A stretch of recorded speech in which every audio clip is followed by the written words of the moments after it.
Olá, seja muito bem-vindo ao Band Entrevista. Você já ouviu falar em família acolhedora? É uma espécie de família provisória que oferece cuidados e proteção às crianças que precisam ser afastadas dos pais ou responsáveis temporariamente. As crianças são inseridas em lares cadastrados que são selecionados, capacitados e acompanhados por uma equipe profissional. A criança não se torna filha daquele lar, mas recebe todo o apoio material, afetivo, moral e educacional.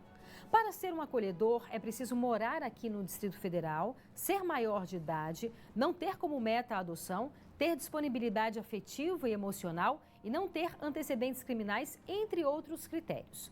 E para falar sobre esse projeto, nós convidamos a coordenadora do Serviço Técnico Família Acolhedora, Júlia Salvani. Olá, Júlia, seja bem-vinda. Oi, Renata. Obrigada pela sua participação. Eu que agradeço pelo convite. Pode ficar à vontade. É um projeto pioneiro aqui no Distrito Federal, Júlia? Sim, aqui no Distrito Federal houve já uma tentativa em 2009 de uma execução direta por parte do governo, mas por questões burocráticas de equipe não seguiu em frente. E aí agora eles lançaram um edital, a Secretaria de Desenvolvimento Social do DF, um edital em 2017, e o Aconchego, que é a organização da qual eu participo, se candidatou, foi habilitado e temos uma parceria com a Secretaria de Desenvolvimento Social e estamos executando esse serviço. Está em que fase esse projeto? Então, a gente está em fase de implementação, a gente está divulgando e captando famílias para participarem do serviço, famílias essas que vão receber as crianças, como você falou. Sim. Então, é um projeto que a gente investe muito na divulgação, em palestras informativas para que as famílias tirem dúvidas e entendam do que a gente está falando. Aí depois que as famílias chegam, a gente tem um processo de capacitação, que é onde a gente está hoje. A gente tem algumas famílias que já fizeram o curso inteiro e estão em processo de visita domiciliar, que a gente vai, conversa, conhece a casa, e outras que ainda estão fazendo o curso. Tá, então para que a gente possa explicar um pouco melhor. Muitas vezes as crianças, elas são retiradas do seu ambiente familiar por vários motivos, ou crianças que são abusadas também de várias formas, né, que são agredidas. Então elas são retiradas do ambiente familiar e hoje elas vão para um abrigo. Isso, né? Exatamente. E aí você tem, obviamente, várias crianças naquele abrigo, você tem uma mãe cuidadora, como é que chama? Cuidadora social. Cuidadora social, que às vezes ela é responsável por cuidar socialmente de 10, por dezenas de crianças, sem poder dar aquela atenção que toda criança necessita e precisa. Isso. Então a proposta é, em vez dessas crianças ficarem nesses abrigos temporariamente, porque o objetivo é fazer com que essas crianças retornem para suas famílias de origem, obviamente se assim for possível. Então no período de transição, em vez dessas crianças ficarem nos abrigos, elas vão ficar no ambiente familiar. Isso, é justamente isso. Você explicou de maneira muito certeira. Então o que acontece hoje? A gente tem o que a gente chama de medida protetiva de afastamento familiar. Tá. Né, que é um juiz que decreta. Só um juiz pode decretar essa medida. Então, quando o juiz vai lá e decreta a medida, a criança é retirada da casa e aí ela vai para a instituição de acolhimento e lá, hoje a legislação fala em 10 crianças para cada profissional cuidador. Tá. Né?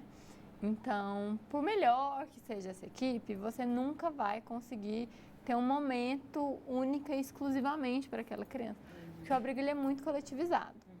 Vendo isso, tem uma série de estudos que apontam para o quanto a gente tem um ganho psíquico, cognitivo, biológico mesmo, de um cuidado individualizado. E aí, no nosso Estatuto da Criança e do Adolescente, tem a previsão que esse serviço seja feito no modelo familiar. Ou seja, esse estatuto é de que ano? É de 90. 90, né? Até hoje aqui no Distrito Federal nunca foi colocado em prática. Não, né? Tem o artigo 34 do Estatuto. O parágrafo 1º fala que, inclusive, o acolhimento familiar deve ter prioridade ao acolhimento institucional, porque ele consegue chegar nas potencialidades da criança. Quando você está com uma criança diariamente, cotidianamente, e você consegue dispor de uma atenção para ela, você tem muito mais intimidade e você consegue perceber as minúcias do desenvolvimento. Né? Então, tanto para as falhas, né? quanto para as potencialidades. Então, é mais fácil você detectar que aquela criança precisa de uma consulta médica específica, que ela precisa de um atendimento odontológico. Com certeza. Né? Então, é nesse sentido. Então, aí a gente capta essas famílias, prepara para receber essas crianças, sempre usando essa palavra que você usou, que é fundamental, é temporário. O acolhimento, tanto na instituição quanto no família acolhedora, ele é temporário. Por quê? Porque a gente está preparando para que essa criança volte para sua família de origem. Caso o juiz decida que isso não é possível, a partir dos estudos que a nossa equipe vai fazer, ele vai cadastrar essa família para adoção. Vocês é que fazem essa análise do retorno ou não para o ambiente familiar? A gente faz o estudo, né? A gente acompanha essa família de origem, vê o que está acontecendo e a gente escreve relatórios trimestrais para a Vara da Infância e para o Ministério Público também. E aí, caso o juiz ache interessante, ele pode solicitar um estudo complementar da equipe psicossocial dele, ou ele pode acatar a sugestão da nossa equipe. E aí ele vai decidir pelo retorno ou não. Decidindo pelo retorno, isso é feito de uma maneira gradativa e segura para a criança, para respeitar esse tempo de retorno, né? Porque ela estava lá, convivendo numa família, ela precisa de um tempo para se despedir, para não ser uma ruptura, ser uma despedida e voltar para casa dela. Da mesma maneira, caso o juiz decida cadastrar ela para adoção. Entendi.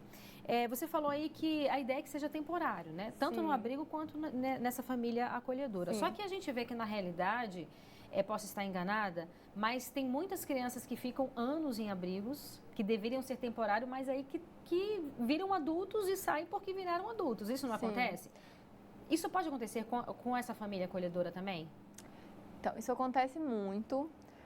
Acontece, na minha opinião, por diversos motivos. Um dos motivos é porque até recentemente a gente não tinha elementos técnicos para falar de como a gente precisava fazer um trabalho social com família, né? E aí as crianças acabavam ficando. Além disso, tem questões sociais mesmo da falta de possibilidades de atuação junto das famílias e dos adolescentes. Isso pode acontecer na família acolhedora? Pode. Em outros, no nosso caso é mais difícil, que uma coisa que eu esqueci de falar, a gente trabalha com uma faixa etária de 0 a 6. Então, que a gente atende o marco regulatório da primeira infância e uma série de outras diretrizes nacionais e internacionais. Então, é uma faixa etária em que é mais possível trabalhar tanto com a reintegração, quanto nos casos que estão para adoção, com essa possibilidade de adoção. Mas vamos supor que não fosse esse o caso, que a gente trabalhasse de 0 a 18.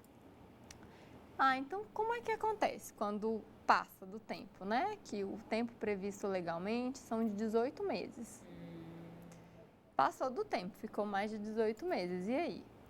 Os outros estados trabalham com a possibilidade do acolhimento familiar de longa permanência.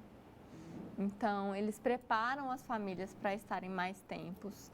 Tem estados que trabalham com rodízio de família. Então, a gente está desenvolvendo outras possibilidades para lidar com essas situações. Todas elas que têm se mostrado mais humanas e mais responsáveis do ponto de vista da subjetividade, elas trabalham muito com o caso a caso. Esses casos acontecem muito com adolescentes. Sim. Né? E aí é necessário você chegar junto do adolescente e entender qual que é a demanda dele. Maravilha. E olha, a gente lembra que você também pode participar do nosso programa, inclusive com sugestões de entrevistas. Anote o nosso telefone 999769204. E agora a gente faz um breve intervalo, é bem rápido, não sai daí que a gente espera você.